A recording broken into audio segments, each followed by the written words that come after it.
On to the birds and the stars of the page. Come color along with me. Hi everyone, I'm Catherine, the artist behind Bigelow Fine Arts. I'm continuing my journey through the Enchanted Forest, following the trail and enjoying fresh raspberries as I seek the mystery that awaits in the castle at the center of the forest. I spy two cute long-tailed oven birds watching me as I enjoy the berries.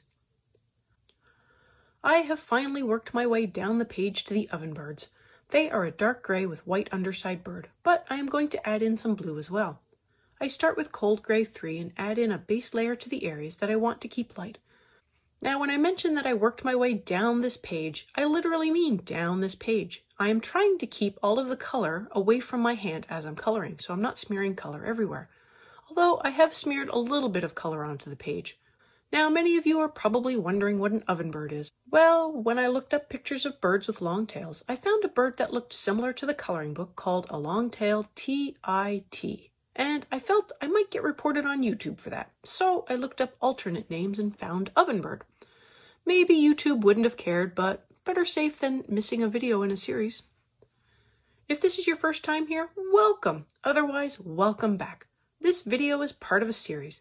I have the playlist linked above in the cards, but feel free to jump right in here.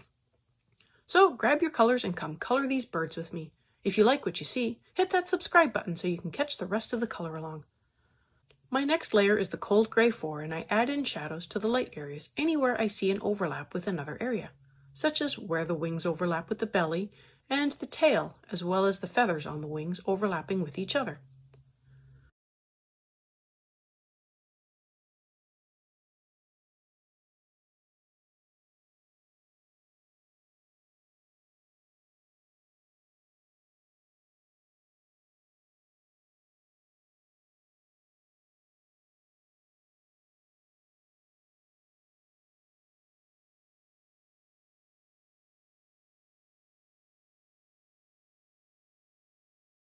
For the rest of the bird, I add in sky blue in a light but filling layer.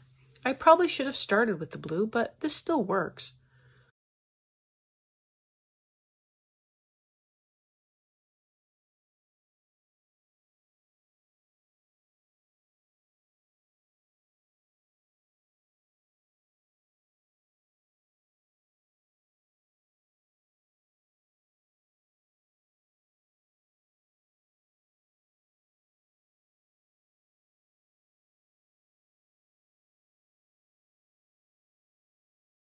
I bring in cold gray 6 to add in the shadows for the blue parts of the bird, again anywhere there is overlap.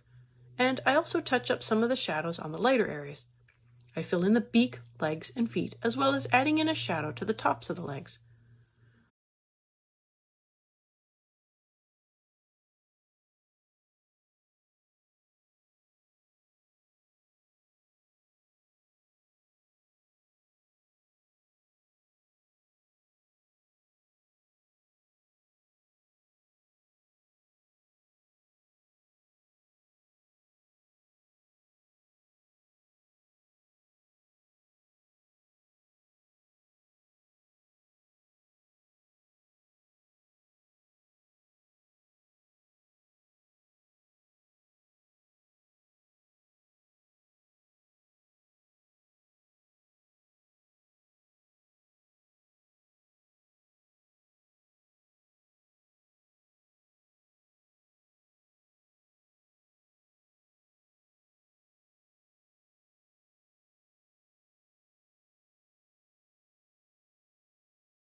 Back in with the sky blue to add in more layers to better fill in the paper and to also blend in the shadows. I go through and give a couple of layers in several passes to fill in more of the paper.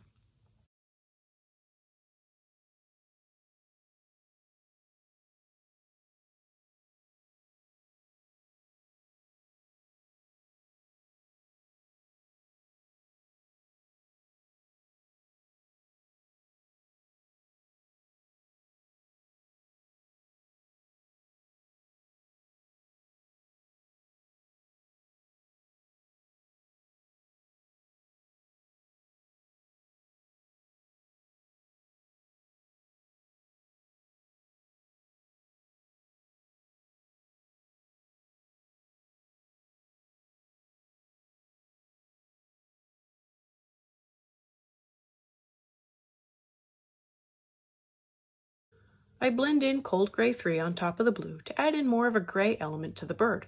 I want a little blue, but more like a steel blue, although this is a little too light for steel blue.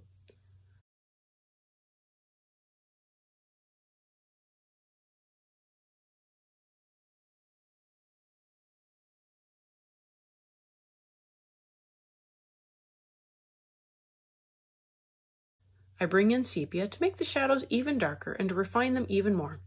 I hit all of the shadows on the bird at this point.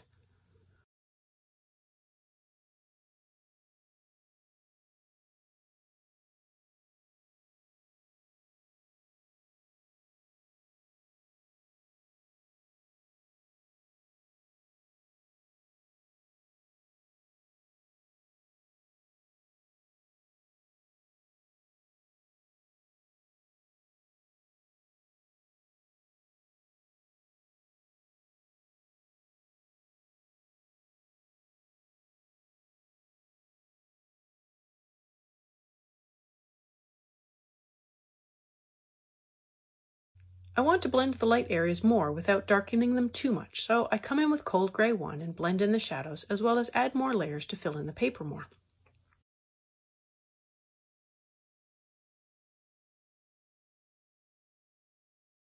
I layer in more sky blue to darken the color more and blend in all of the layers better.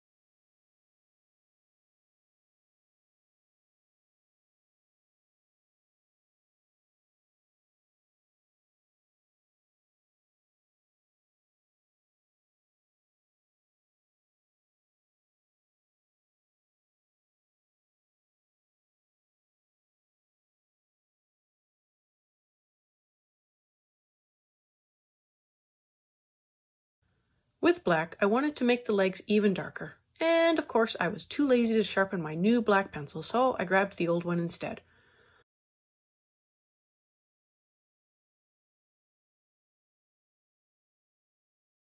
I also decided to fill in the 2 dots on the cheeks and the little triangles on the wings.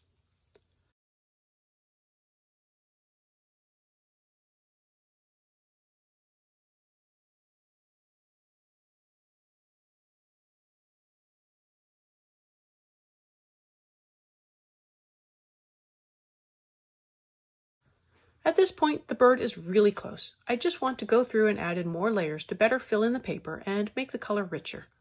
I use cold gray 1 on the lightest areas. I use the cold gray 6 for the shadows to blend them out a little more. Then I add in more sky blue over the blue parts of the bird, and that is one finished bird. Don't forget to go through and work up the other bird with the same colors.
I'm moving on to the large spiky leaf to the right and coming in with the Venetian red to add in a base layer over the whole leaf.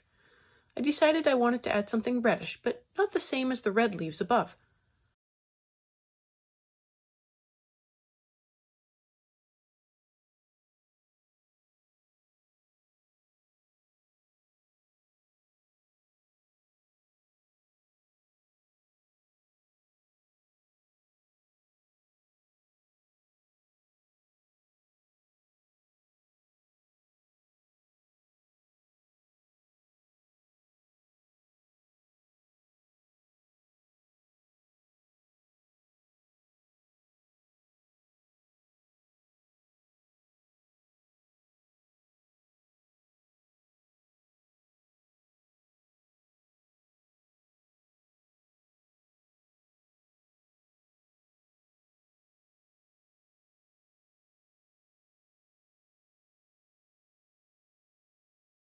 I come in with the burnt carmine next and begin filling in the outer outline of the leaf. I eventually move to the inside sections, adding in shadows along each side of the solid lines.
I come in with the red violet and begin darkening up the outline even more.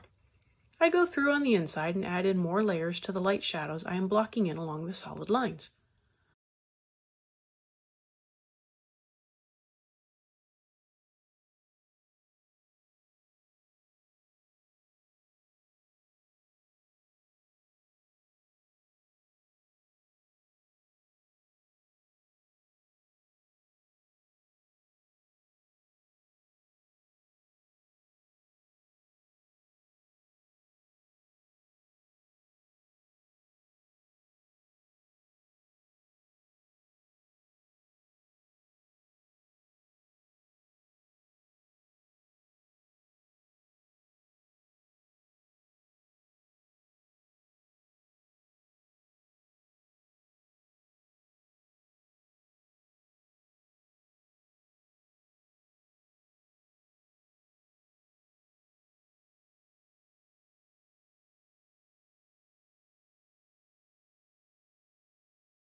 I blend in more Venetian red on top of each section, adding in extra layers along the edges to darken the shadows even more.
I come in with the Indian red for more shadow layers along each side of the leaf sections. I want to focus on making each shadow a smooth gradient as I go through the various layers. And I want to build up my layers slowly so I can feel out what color I really want this to be.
For the outline, I come back in with more red violet to add in more layers and darken up the outline even more.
I added more layers of Venetian red to the interior parts while also focusing on keeping the gradient I have been building up.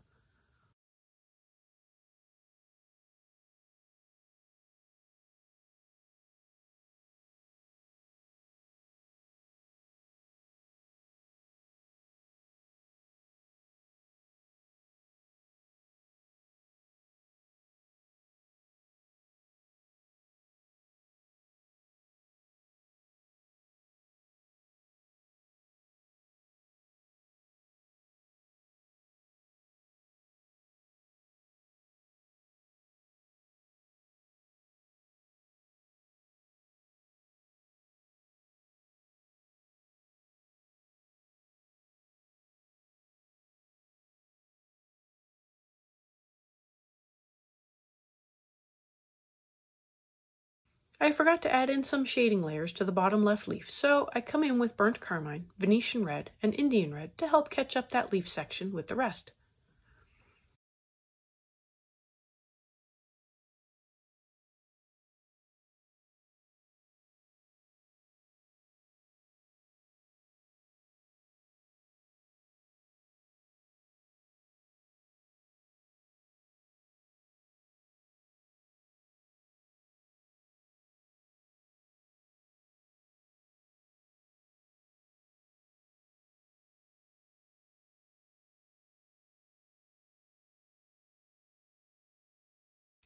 I touch up the shadows with sepia, helping them pop out even more.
And for a final blend of the centers, I come in with ivory to smooth out the color and fill in the paper even more. I use just a little more pressure on this layer as I know I will not be coming in with any more color and I want to get a nice smooth blend. Not too hard as I don't want to leave impressions, but hard enough that I am blending the colors. That is this leaf now finished, but don't forget to go through and work up the one on the other side of the page to match. Thanks for joining me today on this adventure into the Enchanted Forest. Let me know below or on social media if you colored along. I'd love to know how your birds turned out. I want to thank you all so much for coming along and joining in with me on this coloring journey. I appreciate all my subscribers and look forward to more of you joining in and coloring along with me. Please like, share, and subscribe to help that happen. Until next time, happy coloring.